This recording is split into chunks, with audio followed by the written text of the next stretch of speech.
Hey everyone, welcome to the Tracy Developer Meetup for August. So tonight the topic is game development. So this, I think this is the second game development topic we've had for the Meetup group. Tonight I'm actually joined by my co-host and colleague Adrienne Tacke. So we're going to be doing some game development with MongoDB and Phaser in particular. But before we get into the meetup itself, I want to go over some logistical stuff. So we are live.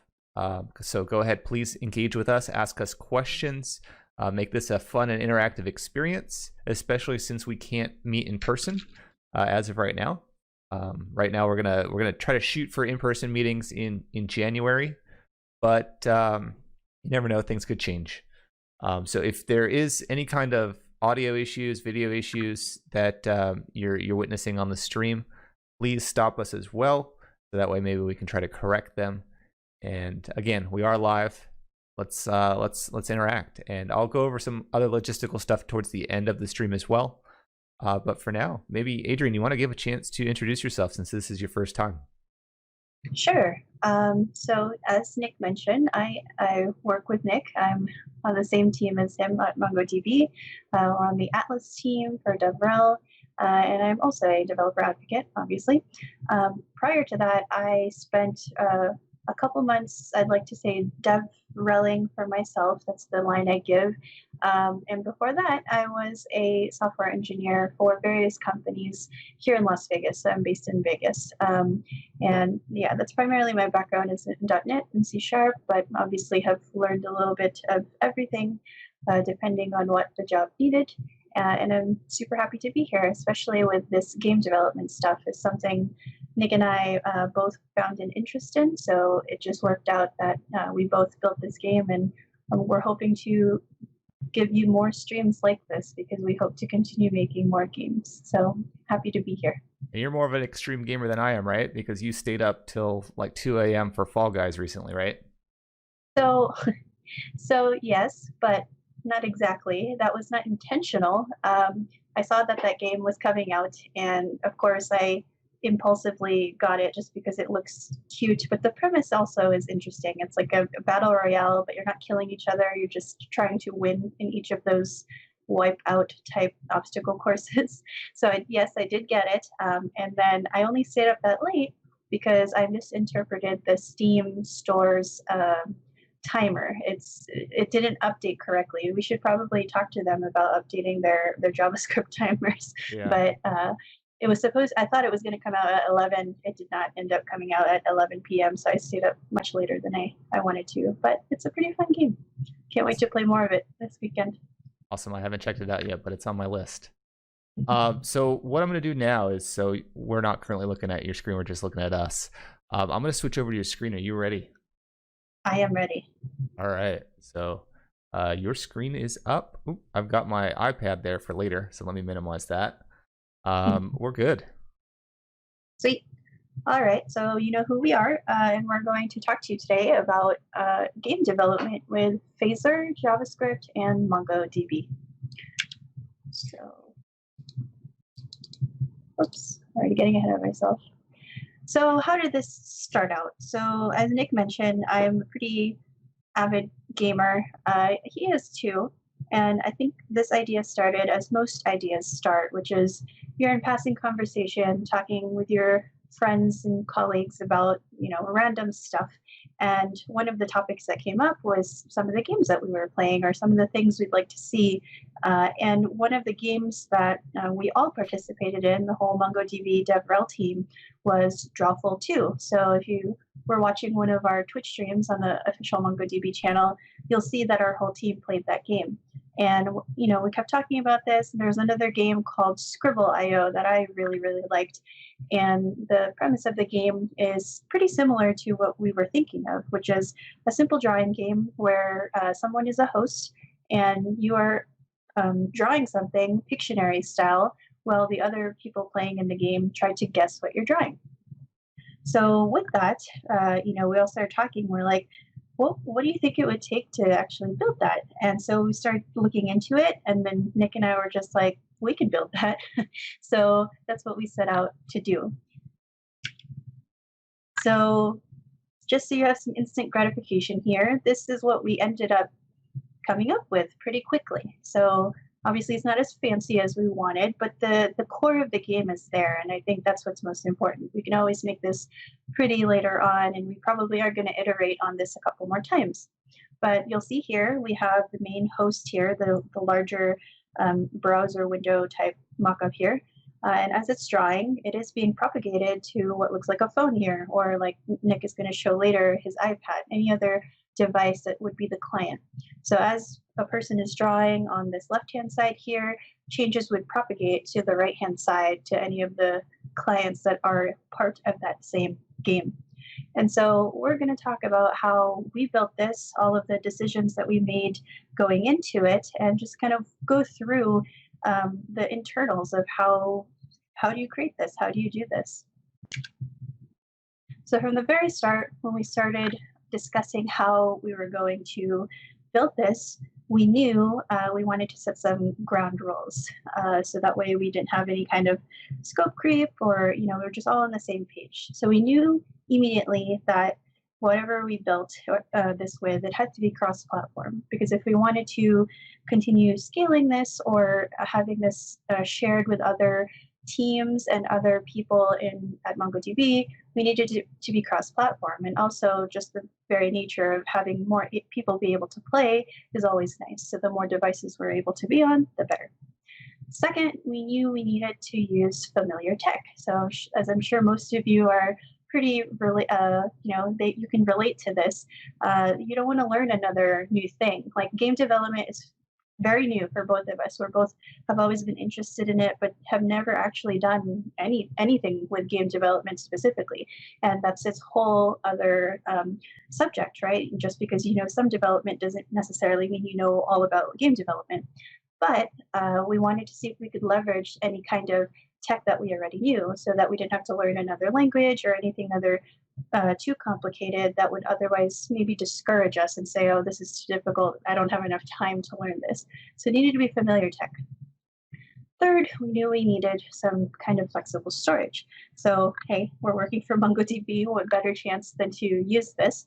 So sure, part of it was because we work for MongoDB, but the other part really did make sense in the fact that we wanted to just get to the game. We wanted to be able to draw and have it show up on there and have some other people on our team guess what it is. That was where we wanted to go. So we didn't really want to deal with like a very fancy or complicated data structure or data design. And we didn't know what data we were going to store yet. So that's perfect for a flexible storage schema. And finally, we wanted as a stretch goal real-time updates. So sure, that would be great if it was synonymous and the moment somebody drew something, it was instantaneous. But if we could get close to that, just so that it was a playable game and that there was not too much lag, we would be happy with that. And that was a big part of the game, right? Is we wanted real time as someone was drawing for people to be able to guess. So with those requirements in mind, we set out to choose some of the tech that we did. And to start us out, Nic will talk about why we chose Phaser and what Phaser is. Yeah, so hold on one second. Yeah, so we chose Phaser for a lot of the reasons that Adrienne had just mentioned, and a lot of which will be reiterated upon. But at its core, Phaser is a JavaScript and HTML gaming framework. And we chose it because, well, it's familiar to us. We are JavaScript developers. I know Adrienne does a lot of Python as well. I do a lot of Go. But JavaScript is the common technology here. In addition, it is cross-platform. So because we're using a browser, it works on pretty much everything where a browser is capable. So Mac, Windows, Linux, even mobile. And if we wanted to bundle it as a progressive web application, say with Cordova or something like that, we could very easily do that.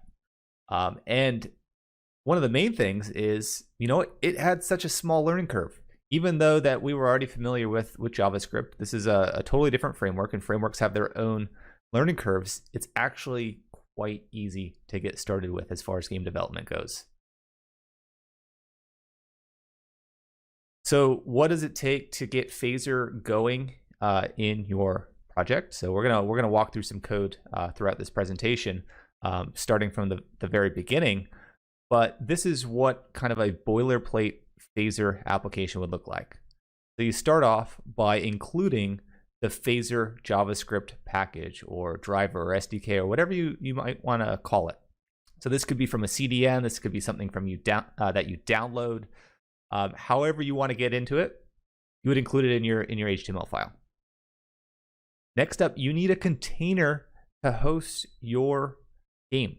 So this is JavaScript. This phaser game is kind of initialized after the page loads. So you need an opportunity to show it, well, where is this game going to load into? So hence the container on line 7. And what's important is that ID value.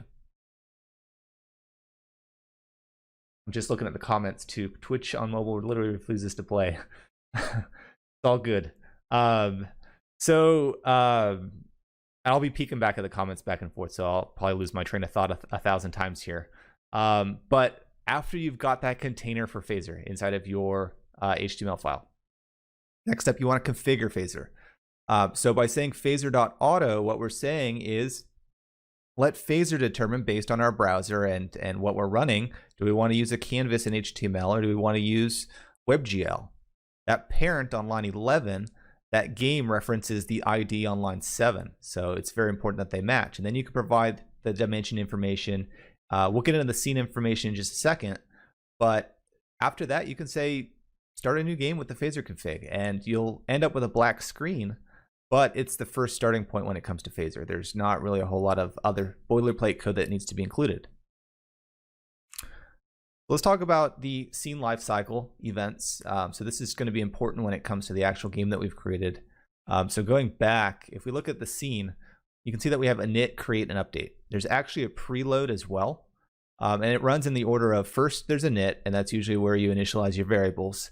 The preload is where you would load your assets, so your image files, your audio, things like that. Create is where you would start rendering things on the screen, so you would maybe initialize the loading of your sprites.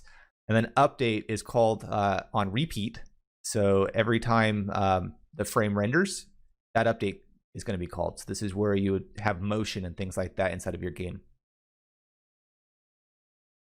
So let's take a look at this. So right here we have a create and update, and we're going to start with the create. So in the create, what we're saying is we're going to create a graphics object. And this is going to be where we store our lines. We're also defining that our lines are going to be 4 pixels in size. And we're using a hexadecimal color of green for the color. That could be anything that you want.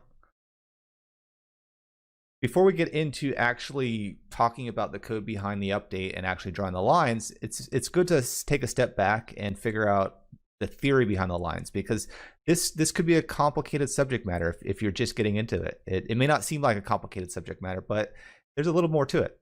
So first of all, in phaser, you're dealing with paths. So you're going to be adding points to a path. The point locations are going to be, in our case, determined by where your cursor is or where your touch event has happened, because this is going to work when mobile as well as desktop.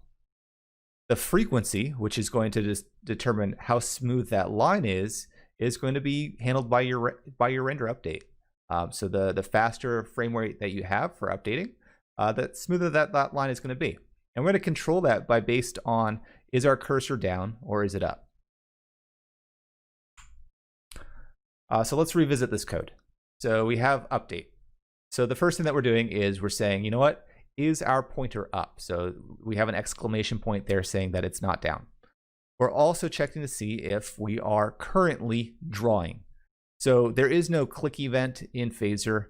So we basically have to cheat it a little bit. And we're saying, have we just finished drawing? Because when we have, we want to set that is drawing to false. So that way then it is always not being registered because we haven't pressed anything. Otherwise, we're checking to see if the input is down. So active pointer is your cursor for your mouse or your finger on a mobile device. And there's 2 steps in this part. So first up, we're seeing if we are not currently drawing. So if we've just now clicked and we're not currently drawing, it means that we've just started drawing. And when we do that, we need to say that we need to initialize a new path. And we're providing the X and the Y of our current pointer. And the reason why we're doing -2 is because if you look back on line 3, where we have a size of the point of 4, we're doing the halfway. So if we were to not do -2 here, the line would draw pretty much at the tip of our cursor, but it wouldn't feel centered. It wouldn't feel like a fluid experience. So we are centering it on the cursor. You don't have to, but it just kind of makes sense when it comes to a drawing application.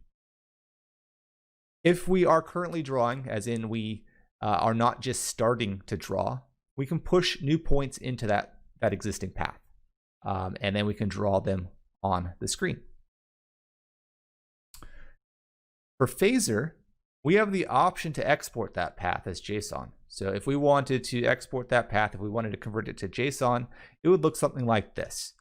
So it's fairly complex. We've got nested arrays, nested objects, more arrays, something that really wouldn't be particularly easy to work with, or at least store in a lot of common scenarios. But we're going to get into why MongoDB kind of fits the build for this. And that's going to lead me into Adrienne to explain about what MongoDB is and MongoDB Atlas. Sweet. So MongoDB Atlas, if you haven't heard, is the cloud-hosted version of MongoDB. Now, when we think about this, you may be thinking at first, well, why would we even want to use a NoSQL database, especially for gaming? Well, there are a couple of reasons why it actually works very, very well. So one of the reasons is the flexible data, right? We mentioned that in the beginning where we needed it to have this schemaless data store because at first we didn't know what kind of data we would be dealing with, and we didn't know how that data would change as we developed this game. So this is super key to iterative development.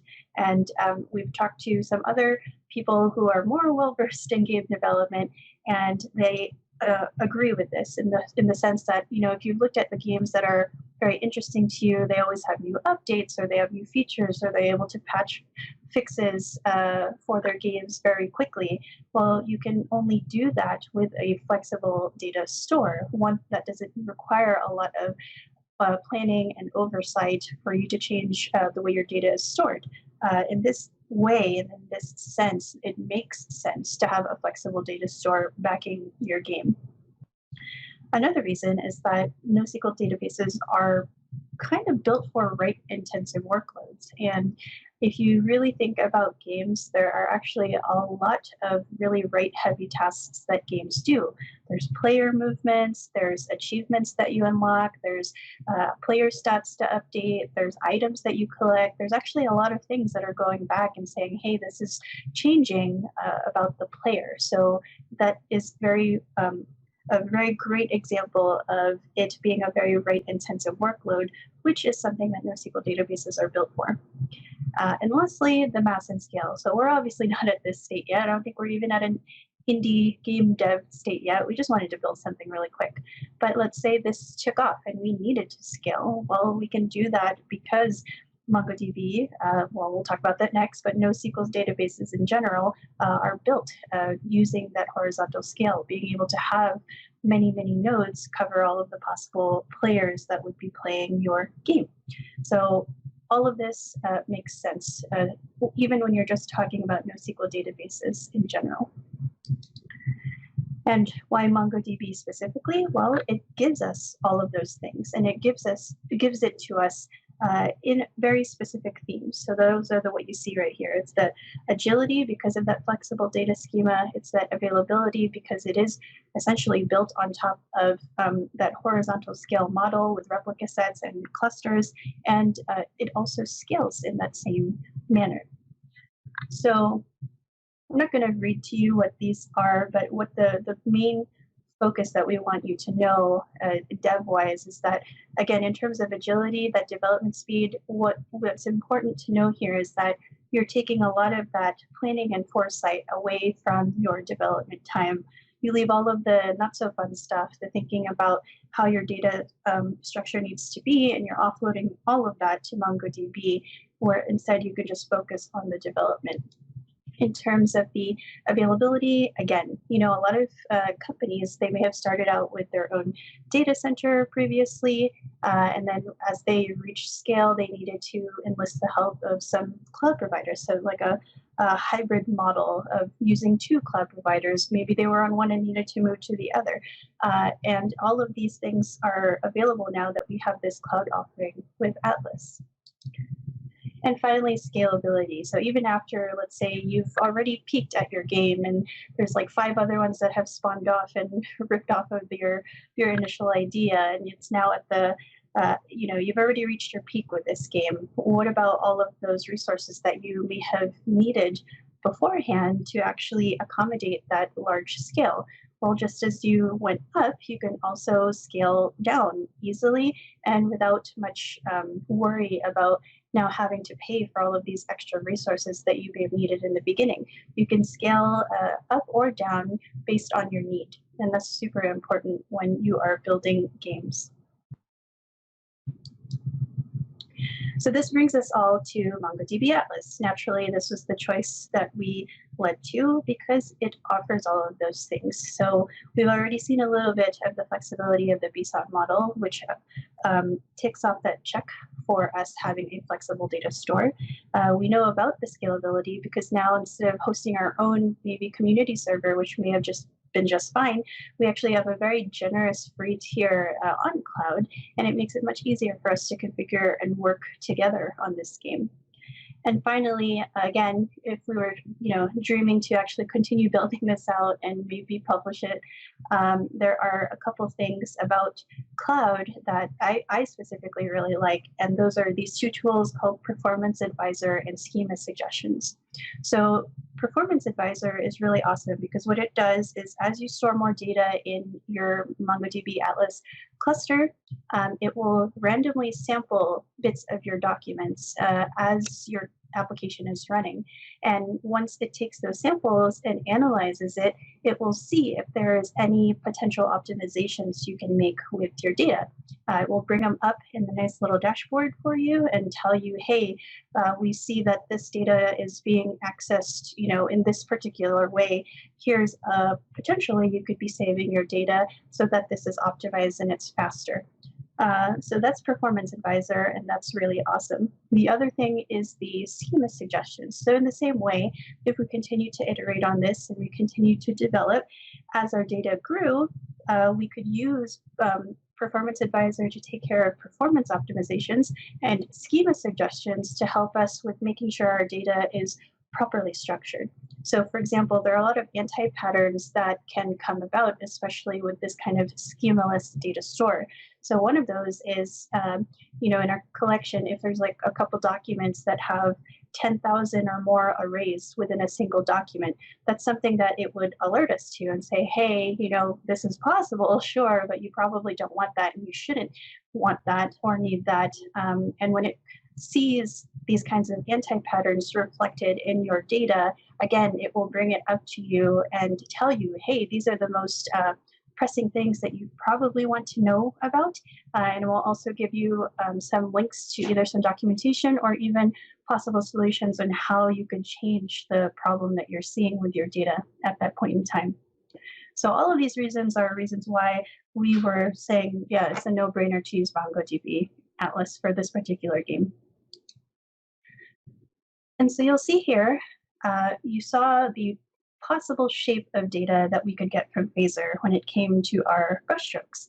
And, again, we wanted to just get up and running. We wanted to start playing. We didn't want to take too much time actually building this.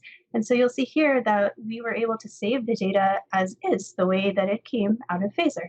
And that's really nice. You'll see all of these strokes here are saved in an array, and each one is the possible points of each of the brushstrokes that Phaser would need in order to draw that back onto the canvas.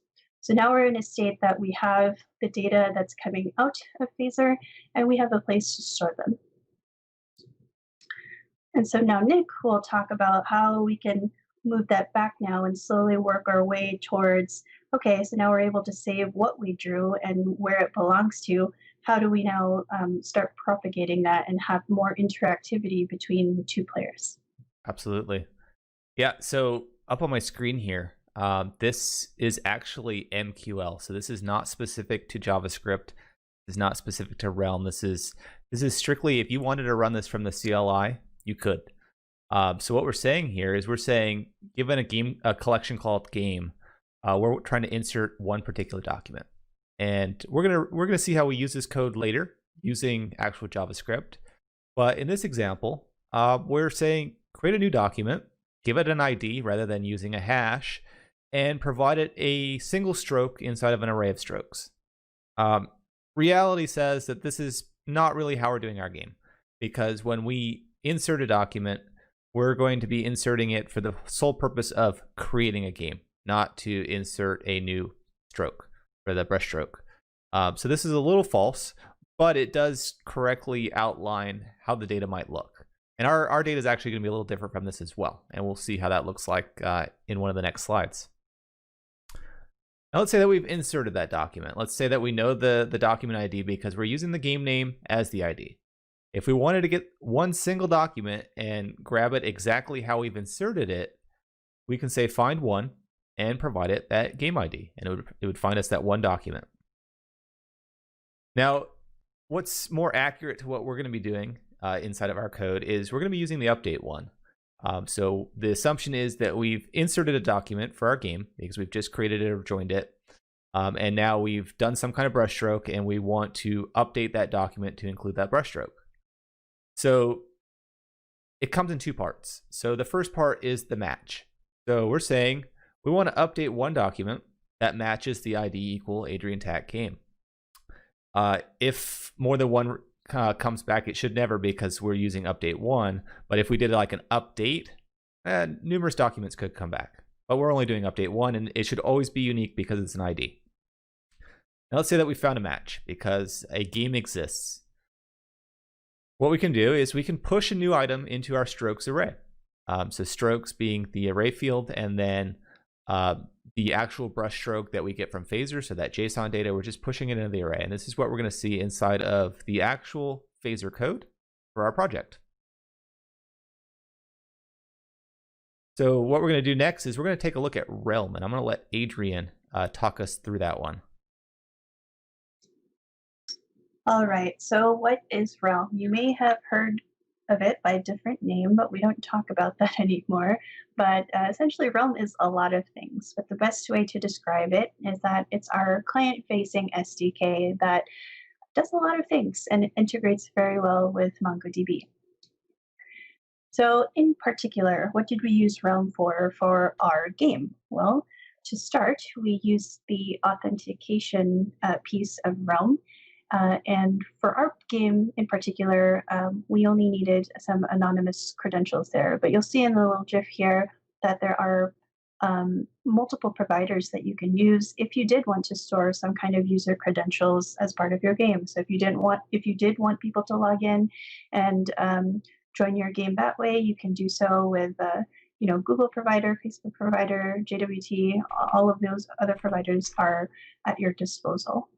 The next thing that we used is the rules part of Realm. So this was perfect for us because this allowed us to set some permissions at the database level.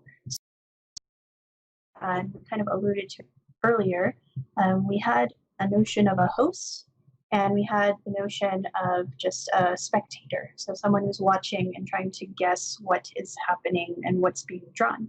So when these things are happening, we obviously want the host, the person who created the game, be the only one who is able to draw in the game. If you're a spectator, we wanted to make sure that you were not able to draw on the canvas as the host was drawing. We didn't want that to happen at the same time because that was not the intent for this game.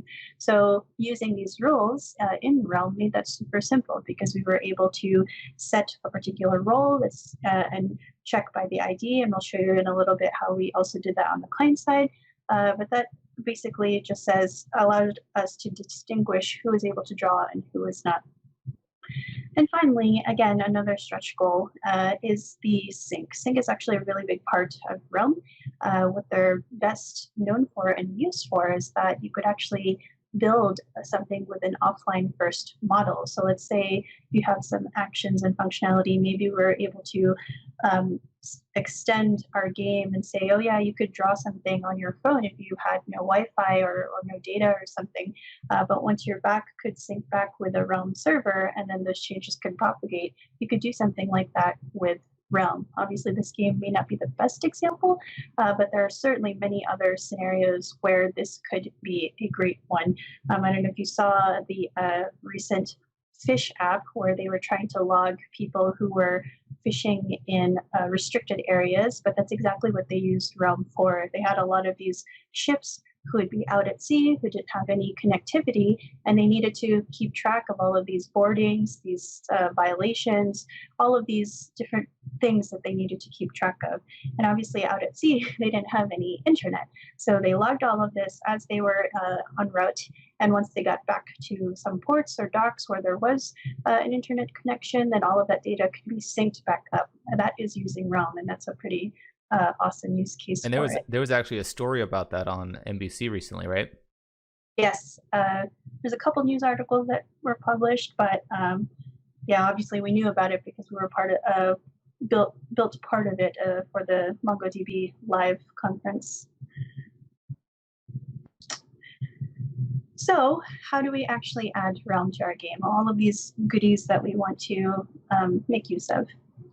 So just as before, we added the Realm SDK, and yes, it's Stitch, but again, we promise this is going to be changing to Realm, so it is Realm. But we added the Realm SDK here just as we did with our phaser source. And to start out, we need to initialize a few components from our Realm app in order for us to be able to use those rules that we have set and the authentication provider that we had built for our game. We need to initialize the Realm settings for our game. So you'll see here the client is initializing the default app client, which is the Realm ID we would grab from the online portal in Realm. And we would also initialize the database and the collection that we want to use as part of our game. So this is how we know where our brushstrokes are being saved, as well as some other metadata about our game, and also, obviously to pull that back when we needed to draw that back onto our canvas. And so now Nic will talk about authentication. Yeah, absolutely. So let me just fix my screen here. I switched between a lot of scenes here for Open Broadcast Studio for Twitch. But yeah, let's dive into some authentication. So this is one of the main highlights of Realm, is how easy it is to add client-side auth to your applications, and that includes games. So we saw a flavor of this create scene already. So we saw that we created a graphics object, and we created the line information, so 4 pixels and a color of green. What we didn't see starts with this particular auth.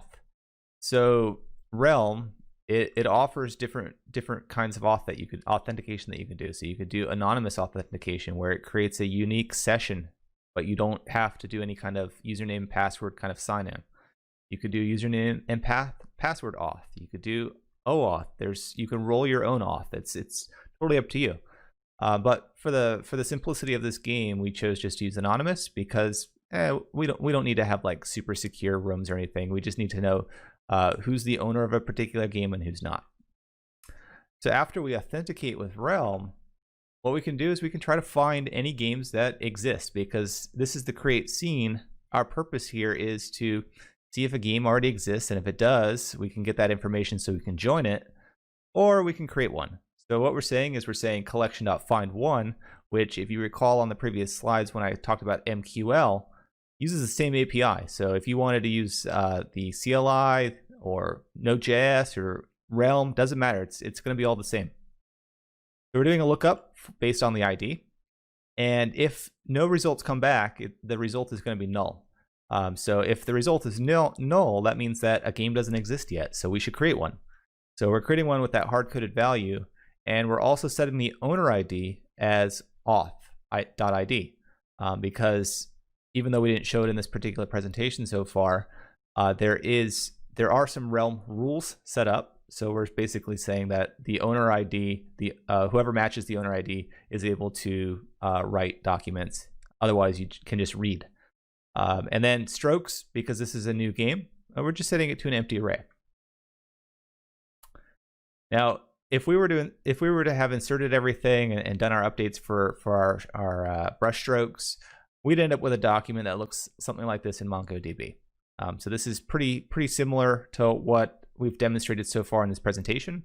So as an ID, the owner ID would be some kind of hash in this case, because it's anonymous authentication. And then maybe we have, in this case, one brush stroke in that array. In this case, I don't even think this is a real brush stroke because it's so short, but it would look something like this. So now I'm going to hand it over to Adrienne. All right, so we're almost there. We have our data. We are drawing on a canvas that we've made with Phaser. We're saving that data back to our MongoDB Atlas cluster, or in this case, it's just a single collection that we have at this point. But now we want to actually load those brushstrokes. So whoever client is joining this game and is being the spectator, we need to draw those back and load those somehow so that they can try to guess what is happening. And so how do we do that? So we're going to have to add a little bit more to the create scene function that we have here, and it'll be these lines right here. So what do we do here?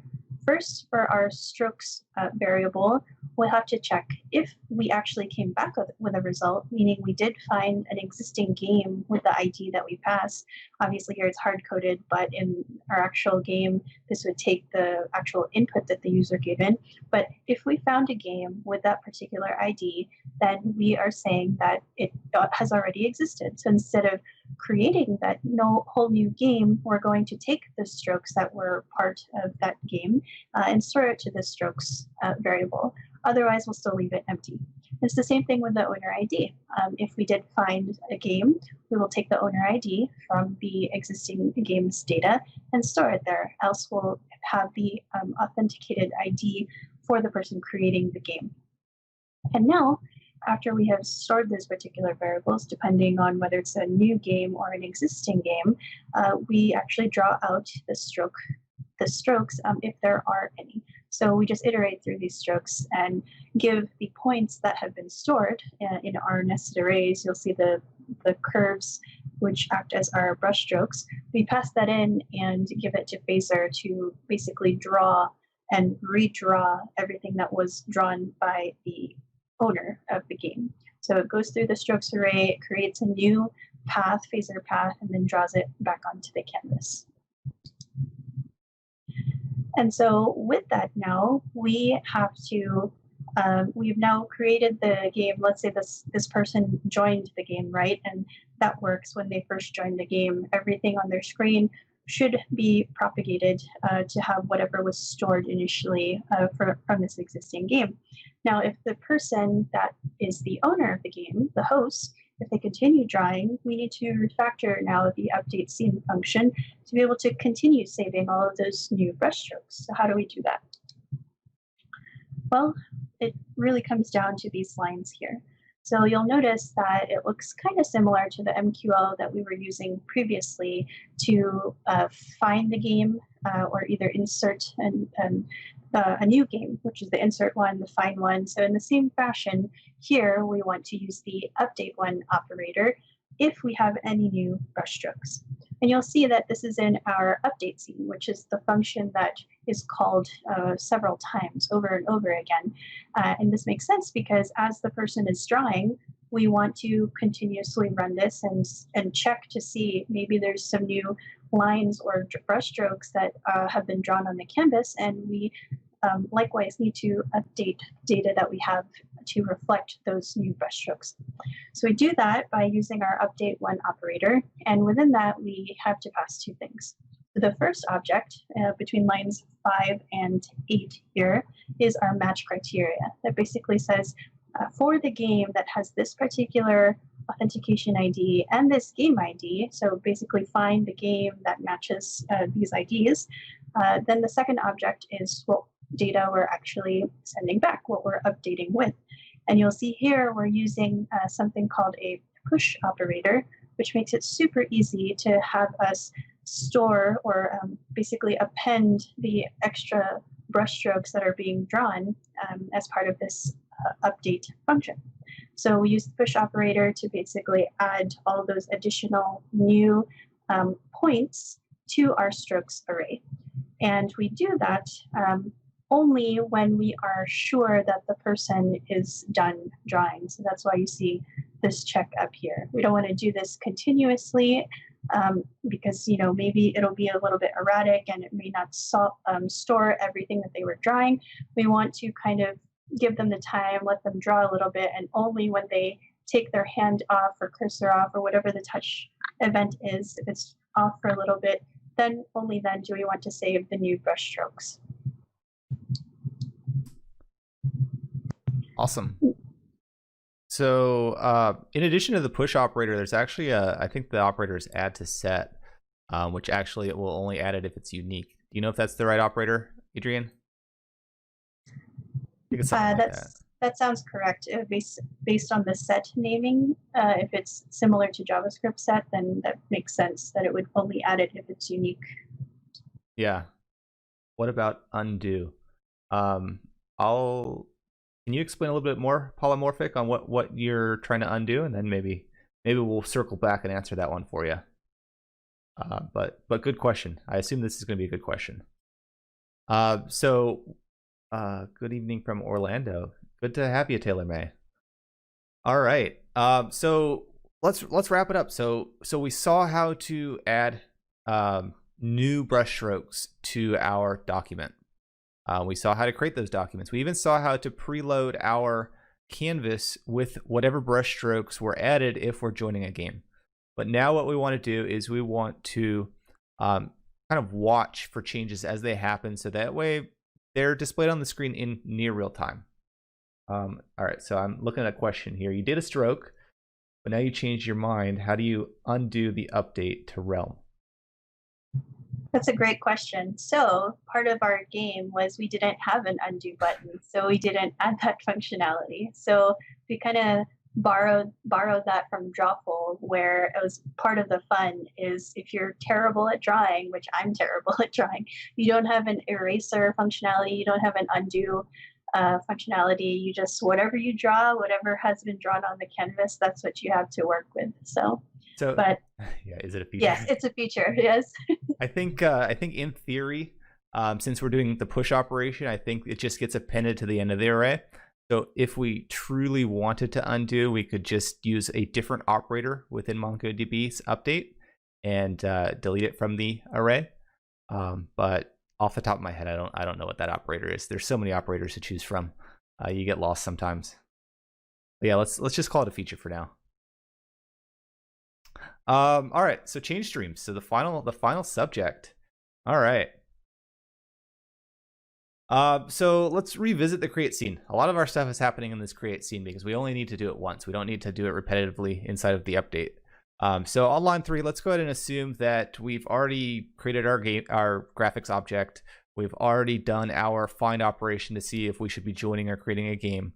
Now what we want to do is we want to watch a particular document. And we can decide that particular document by saying, let's look at the ID. The ID should match our game ID, which hopefully in this circumstance is Adrienne Tacke game.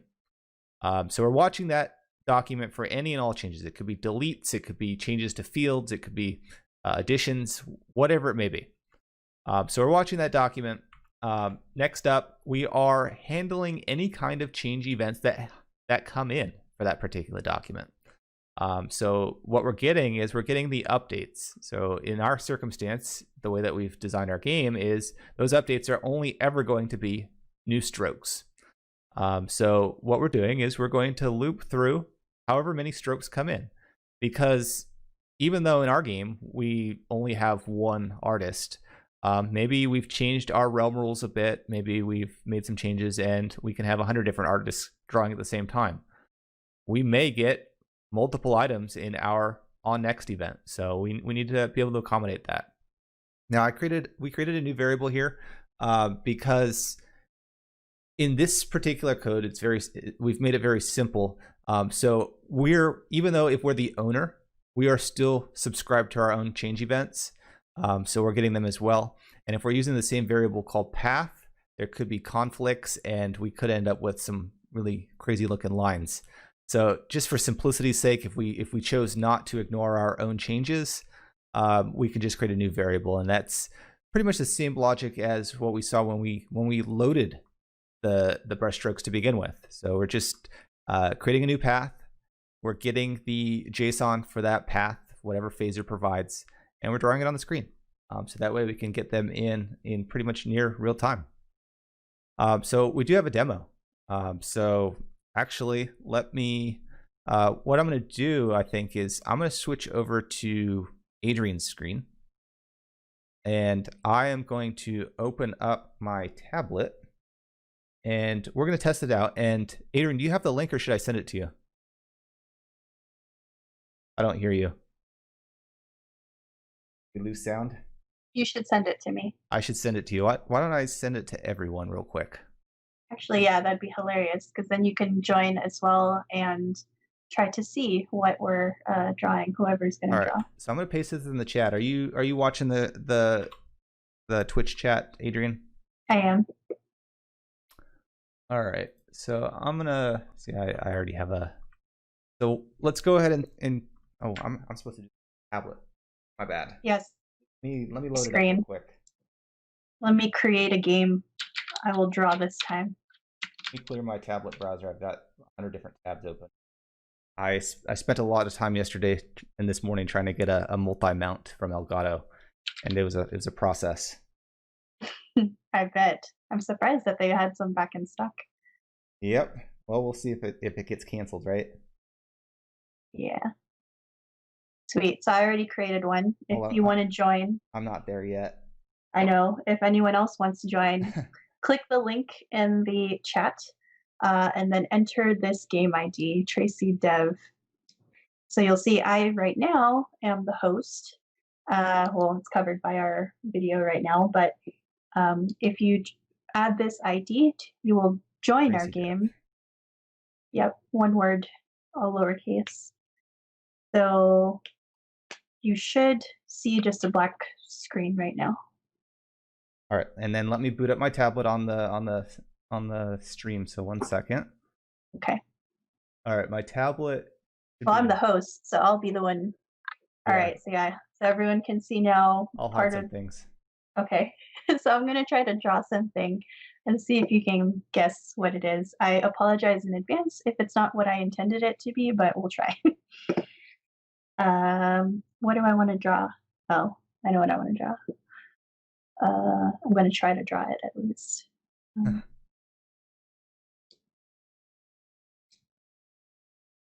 You see it propagating? I do. It's it happened quite quick on my tablet over here. Sweet. And put in the chat if you think you know what it is. I really hope I don't screw this up. I'm like going extra careful right now. I haven't figured out what it is yet. A cube? We've got a lot of answers for cubes. Uh-oh, I know what it is. Should I say it? Don't say it. Wait until someone in chat gets it. Only a Vault Hunter would know what this is, right? Yes. We've got Polymorphic saying claptrap. Yep, that's exactly it. Yay! So my drawing skills are not terrible. Nice. Good guesses. But yeah, you see how fast this is. I mean, she's in Las Vegas. I'm here in Tracy. We're not doing anything special. We're not using WebSockets. It's all change streams with MongoDB. Give him a mustache. I don't think Claptrap had a mustache, did he? There's other versions of Claptrap, so I forget his particular name, but there is one with a monocle too. I don't know if I can draw that. Let me just draw some. Sure, connecting to some random ear that he doesn't have. And then he also had a top hat. See, I love drawing games because I'm just going to go on forever, so. Ta-da! A hat. A really terrible top hat. Oh, No, it looks good. Quite the artist. Polymorphic says ta-da. epic. We've got a lot of positive comments coming in. 10 out of 10 IGN. Sweet. I'm gonna quit my job and just draw on Twitch Yeah. with this particular game. Yeah. Serious. Awesome. See, so I mean, there's so many ways that we could improve this, right? Like, we wanted to add a feature where people could guess what it is, right? So obviously, as we were playing this with our team, we were just on Slack, like, hey, join us on this browser tab, and then we would guess in Slack. But obviously, we would love to integrate that into the game itself. And then what other ideas did we have to make this better? Maybe some color choices here to change it. But I think Did you just mention charming. search? I missed the first part. Did you mention search? Oh no, I said we would love to integrate more things to this, like make it better. So one of those is to actually add a place for spectators to guess, right? And then have, I don't know, like a little celebration if it's correct or something. They're all stretch goals, but yeah, because MongoDB Atlas has Atlas search, and which is just a full text search, but you could add like multi-language and things like that to kind of spice it up, right? Yeah. So we have a question here from Villa True. It says, for us to use this, do we have to download Phaser or just add it in the HTML?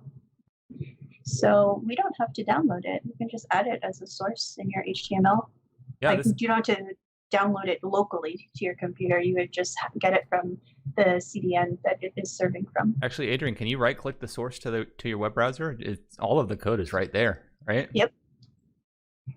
So let's take a look. View source option. Let me start hiding stuff on the screen because I've got a million different things blocking it. You'll see right here, this is where we're grabbing it from. Hopefully that's large enough. There you go. But I mean, are you able to show the whole code in general? So that way, I mean, we've basically just pasted our slides in, the code from the slides, right? Yes. Actually, it's slightly different. Yeah. I mean, did you want to show more? I don't have the full view source. We can share the code after. We can grab into it here. Well, I don't want to refresh it because I don't want to. It's all we're good.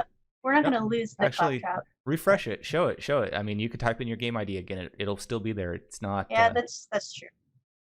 That's an unintended feature that we're proud of. Unintended. I take that as a huge thing. It's the forever. No, I know. The forever Good drawing. joke. Yeah. So you can go in here. So you'll see. Yeah, we just added it to a class. Right. So you'll see here. This is where. Oops. Let's move a little more here. All right. I'll. You know what? I can't hide you, but I can hide me. If I hide you, your audio goes away, I think. Oh, this is good. I think we got most of it. So you'll see here. This is all we really have. We have the Phaser logic here, which we're getting from the CDN. Same thing with Realm. And then our actual game logic. And you'll see that we used a class here. We passed in a lot of our configurations here. So that's just setting the width and the height of the canvas that we're drawing on. We are using these particular scenes. I think Phaser offers a couple more for some more complex games. But at the moment, this is all that we need. This is our initialization for Realm. So that's where we actually have the Realm ID so that we can hook into the roles that we had, our database, our collection. And then everything is pretty much, we just broke them down into the slides so it was a little bit more digestible. But this is all that is needed. So we have our init scene, obviously to set some of our initial data here. We're not using the preload scene, but we could. The create scene was what we spoke about. We set the lines for the actual graphics that are being drawn. And then obviously the drawing of those paths, if we're joining the game and there were strokes that already existed for that game ID. Here's our change stream that Nic talked about. So as I kept drawing, these were being executed on your end. This is where you guys joined in. And it's saying, oh, Adrienne is continuing to draw. There's some updated fields because there are new strokes.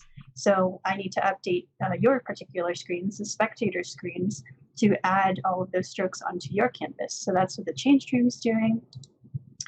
And then here's the update scene. So this is our check to make sure me, the actual host, the person that created the game, is the one that is drawing. And if it is, there's our update 1. So we find the game created, and then we pushing the and yeah, our other logic to say whether or not we're drawing. Here's our small authenticate function here, super quick to get our anonymous credential.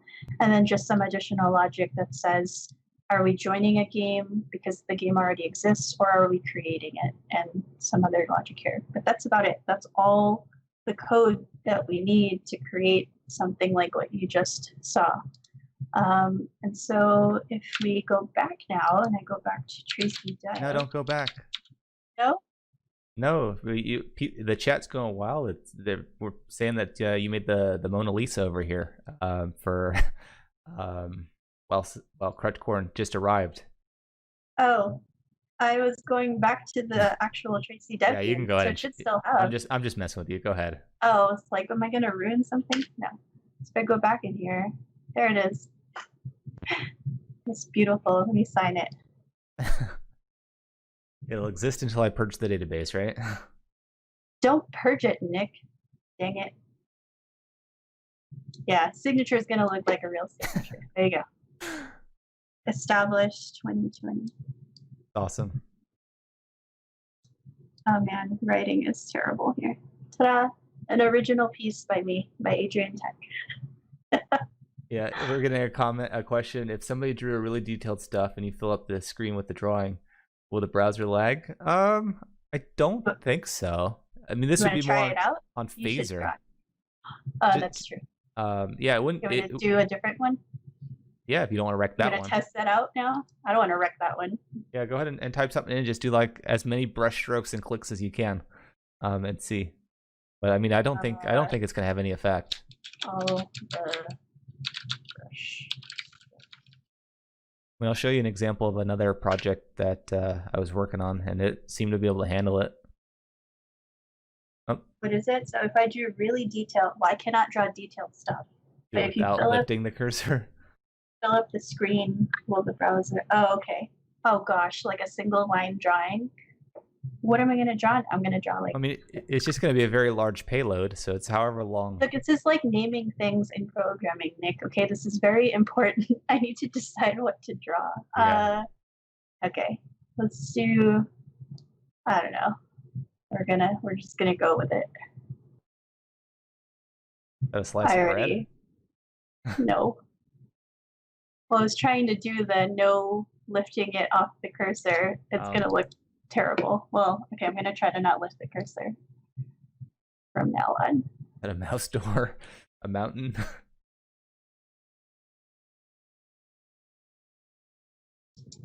Oh, I keep clicking my button.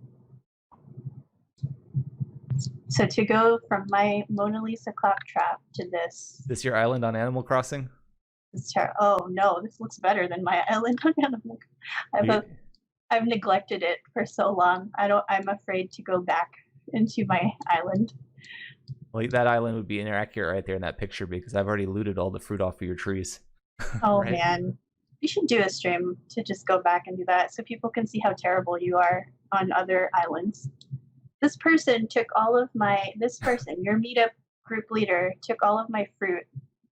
Oh, here we go. It's all good. On my wife's game, I dug a bunch of holes on her island and left. So it's all good. That's so terrible.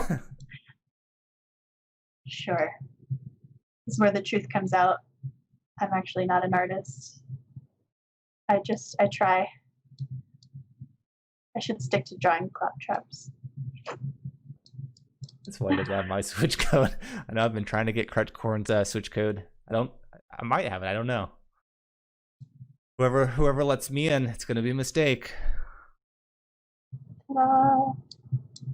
This is so bad. Oh man, I'm almost embarrassed, but I know that I can't draw. So. Cool looking sun. Will this work on mobile? Yes, it does. Yeah, you can totally try. So I would love to. Someone create a game, and then let us know the ID in chat, and then I'll bring it up here, and then Yeah. we can see what you're drawing. Let's do that. Keep it safe for work, though, please. I don't want to have to ban anyone. So someone go to the link in the chat. I'm gonna do I think Spider-Man. it's still there. Can I post links? So go to this. Oh yeah, let me. I'll share it. I didn't add you prior. Wow, you timed me out. Really, Nick? There you go. Banned, my first guest appearance banned. So whoever wants to, go to that link, so then you'll get to this screen that you see right now, and then create a game, and then tell us the game ID. Banned? Okay, let's do it. Banned, just banned, right? That's right. Yeah. Although I don't know if Villa True was given me an ID. Hello. Looks like, did you have a browser console open? There's a white space below your screen, which is weird. Oh, I think it's because they probably have a larger viewport than we have assigned. Bug in the code. Hi. It's a feature, Nick. Yeah. Oh, Crutch Corn, are you drawing from a mobile device, or is that your computer?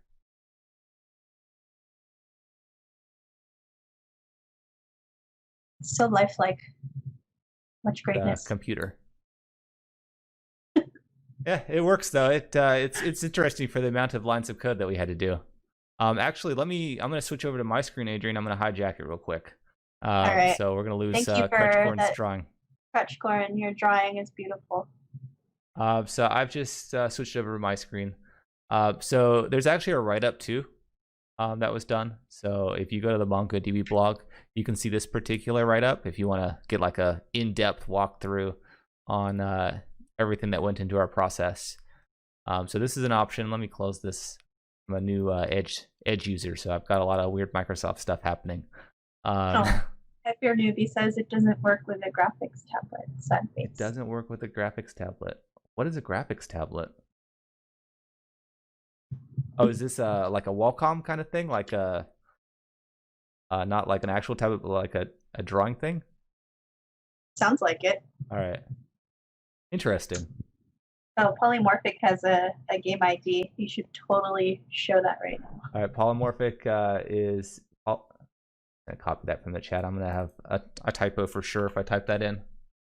All right, Polymorphic, this better be safe here. I'm expecting an epic Spider-Man, so... There you go. It is pretty epic. And oh was my, this that done is from epic. a mobile? That's pretty good. Didn't have, I saw that, but it didn't have the X-2 configuration. Are you referring to the slide, or are you referring to the code? So like, you know what, is there a way to inspect the actual full source code in Edge? Well, let me tell you your first problem, Nick. What is my first problem? I've got a lot of them here. You should be able to inspect an Edge. Here we go. Let me zoom in. I've got something. There you go. And it's zooming in on the wrong thing. Oh my Military gosh. says slide and code. It doesn't let me zoom in for some reason on this. Control plus. No, it wasn't working. It works. That's weird. In Chrome. For the -2 right here. So we have the -2. It's probably very small. I apologize. But we have the -2 here. If I go back to the slides and we scroll up a bit. Yeah, slides will be a little more legible. Where do we have it? Somewhere up here. Towards the top, I think. All the way up here? Actually, I think it's in your slides, yeah. The phaser.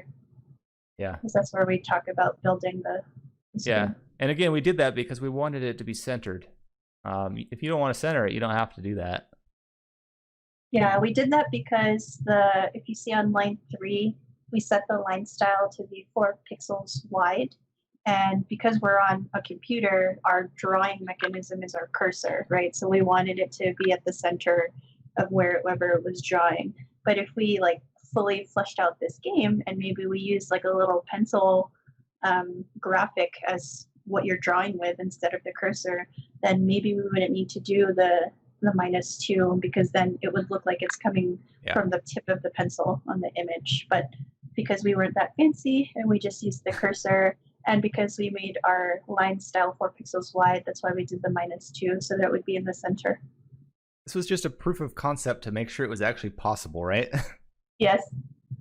It's a pretty good proof of concept. Lots of fun games were played on here. I actually started another project. I'll do a shameless plug here. I actually started another project here that I published today. A different aspect on game development on what you can do with MongoDB. So the goal of this one that I published today was you play the game. It's not about the game itself. It's about the leaderboard. So you can have actually, I think I scroll down here towards the bottom. It's a long post. Adrienne helped me edit it. But you have a leaderboard that you can get the high scores out of, and you can even do geospatial queries on those leaderboard scores, so you can see who's nearby who has the high score. So just another cool thing. Shameless plug. You didn't redeem my reward. I'll have to follow up on how to do that. I didn't see any rewards come in for the chat. I am such a Twitch noob that I don't know half this stuff. Sorry, Crutchcorn. I apologize. But this is a... Oh, you were joking. Oh, all right. I'm getting tripped up. But yeah, no, this is another example of what you can do. And Adrienne, you actually had some good ideas to do version 2 and make this actually good, right? Mine's well, this is already pretty good. It's super fun to play. I love games like this, but I had an idea. I wanted to add some sort of component where it could actually view your hand, and you use your hand to use the force to move it, but you use your hand to move the box instead. So I want to see if I can integrate that to this game that Nic has created, because I think that would be really cool. It's a work in progress. I still have a lot to research because I don't know how I'm going to do that yet, but I have the idea. Now it's just getting it to work. So stay tuned. Did you have any plugs that you want to do, Adrienne? You're doing a lot of cool stuff. Well, like if you consider talks cool stuff, sure. You're an author, and you have courses on LinkedIn. Plug those. That's true. I think it's because it's so long ago I don't think of them. But yeah, I wrote a book called Coding for Kids Python. So that was probably one of the hardest things I've had to do in my career. I wrote that within a span of 3 months, and while working a full-time job, not this job, but an actual like software engineering job where we were working on a platform. Not to say that this isn't a real job, but yeah, so I'm pretty proud of that book. It's great for kids 10 and up, and or anyone really who wants to learn Python. It's written for someone who has no experience in programming whatsoever, so it teaches you, the basics of programming. What's a variable? What's an if statement? What are for loops? How do you reuse code? Things like that. But it is geared towards kids, so you can check that out. You can find it in most bookstores. And then, yeah, like Nic mentioned, I also have a couple LinkedIn Learning courses, mostly focus on cloud development. So like I said before, my background is in .NET and C#, so my courses focus on software development with Azure. So the first one I did was like a course that I wish I had when I started out in my journey, and that was how do you take an application from start to finish? Like most things, when you learn how to program or learn how to code, they just tell you, here's how you code and here's how you build something. But then once you build something, like, okay, what do I do with this? Like, there's so much more to it, right? You want to know how to deploy it. You want to know how to get like a continuous integration, continuous deployment pipeline going, because that's almost standard at this point. So I created this course. I think they changed the name. I think it's now called Developing Azure Compute Solutions. I don't know why they named it that, but it used to be Automating Your Azure Workflow. But yeah, it just shows you how you set up Azure repos, how you set up branch policies, how you set up Azure DevOps pipelines, and how you deploy that out into the world. So that one was pretty cool. And then the other one I just finished like a couple months ago is called Azure Essential Training for Developers. So that's, again, if you were just dropped and said you need to start developing in Azure, but you have no idea what Azure is or what services are relevant to you as a developer, this course is good because it is a full overview of how you would start working in Azure as a developer. So yeah, check those out if you are interested. We've got Crutchcorn in the chat dropping your links for us for the book Oh, and the cool. courses. Sweet. Thanks, Crutchcorn. Yeah, so I mean, I think I'm all out of content for this particular meetup. You got anything else you want to share, Adrienne, on what's going on? No, I mean, join us tomorrow. Nic is doing a stream tomorrow on the MongoDB channel with Karen, and I think that should be interesting. It's with a GraphQL, right? Maybe, yeah, I think so. Let me Do let you me not put it up even on the know screen. what you're streaming about tomorrow? I do things as they come up lately. That's yeah. hilarious. So that's I just put it up on the screen. So that's the Twitch channel for MongoDB. Usually happens on a Friday. Trying to do more game dev stuff because it's cool. But yeah, I think tomorrow is GraphQL. Tomorrow's at 9 though, right? 9 a.m. Or did you guys put it I think at it's 10? at 10. I think it's at 10 a.m. We still have to get with the team to solidify the timing. So sometimes it's 9 a.m., sometimes it's 10. It depends on who is streaming at that time. But yeah. Before we log though, I want to bring up the Tracy Developer Meetup landing page to talk about next month. So next month we actually are doing a machine learning topic. So we actually have a guest from Amazon coming in, and Amazon, and he'll be talking about some AI and machine learning stuff. So a lot of this stuff's way over my head. But it is very exciting stuff. We are, I think, booked for the rest of the year, but I'm looking for speakers for January and going forward. So if you're interested in sharing what you're working on, please let me know. This is a good way to develop your brand, show people what you're working on, and you're gonna meet a lot of cool people in the process. Crutchcorn has some talks ready, and then we have a question on how do I select speakers. Well, lately it's based on whoever emails me. So if you go to the Tracy Devs website, I think I have the email address on one of these pages. Yeah, contact@tracydevs.com. Just send me an email. You can even reach out to me on Twitter. Yeah, it's great. So if I send you an email wanting to talk about my favorite Borderlands characters, would you accept that talk? If it's from Borderlands 2 or 3. Oh, get out. No. Knowing you, you'd send me something from the Telltale series or the prequel. No. I think those I have avoided. Question on how do you select sponsors? Again, I accept them however they come right now. Usually the sponsors are far more beneficial when we're meeting in person because it's more like venue stuff or food for the evening. But however you want to contribute to the group, anything is helpful. It helps get our reach out, maybe advertising dollars, whatever it may be. So if your company is interested in sponsoring, never going to be a requirement, but it will get you some exposure as well. Requirements, I think follow up with me through email if you're interested, and we'll go from there. All right, then I think we'll bring it to a close, and I think we're good, right, Adrienne? Yeah, I think I'll call it a night. All right, thanks everyone. We're gonna put this video up on YouTube probably over the weekend, so keep an eye out. Let me throw the chat in. So it'll show up eventually. All right, have a good night, everyone. If you're on our time zone. See ya.